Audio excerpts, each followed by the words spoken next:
اعوذ باللہ من الشیطان الرجیم بسم اللہ الرحمن الرحیم رب اشرح لی صدری ویسر لی امری واحلل عقدۃ من لسانی یفقہوا قولی۔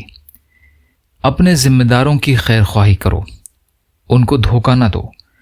حضرت سعید بن ابی سعید مخبری رضی اللہ تعالی عنہ فرماتے ہیں، حضرت ابو عبیدہ بن جراح رضی اللہ تعالی عنہ کی قبر اردن میں ہے۔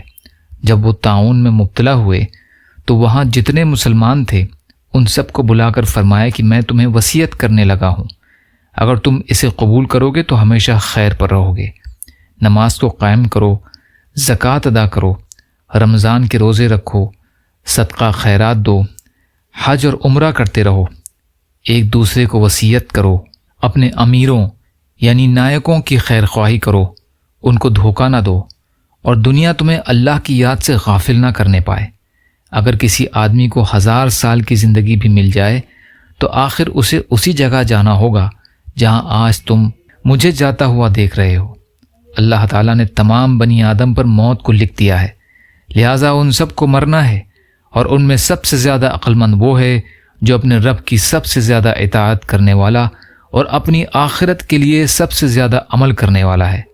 والسلام علیکم ورحمۃ اللہ وبرکاتہ۔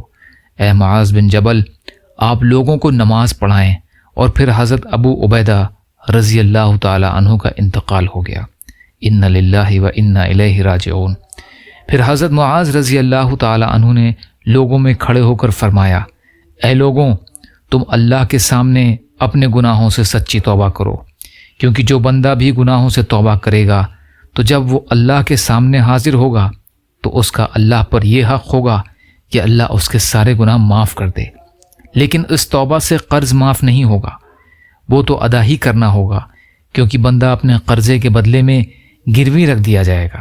تم میں سے جس نے اپنے بھائی کو چھوڑا ہوا ہے اسے چاہیے کہ وہ خود جا کر اپنے بھائی سے ملاقات کرے اور اس سے مصافحہ کرے۔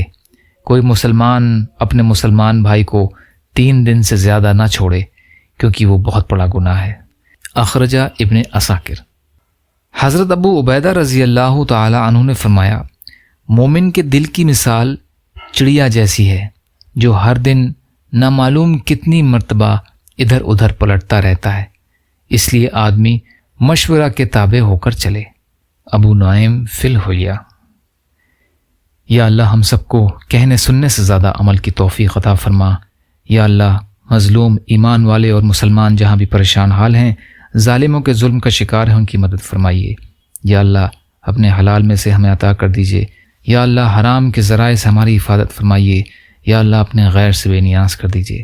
یا اللہ جو مانگا وہ بھی عطا کر دیجیے، جو مانگنے سے رہ گئے وہ بھی عطا فرمائیے۔ اللہم انت السلام ومنک السلام تبارکت یا ذو الجلال والاکرام۔ سبحان ربک رب العزت عما یصفون وسلام علی المرسلین والحمد للہ رب العالمین برحمتک یا ارحم الراحمین۔ لا الہ الا اللہ محمد رسول اللہ۔ السلام علیکم۔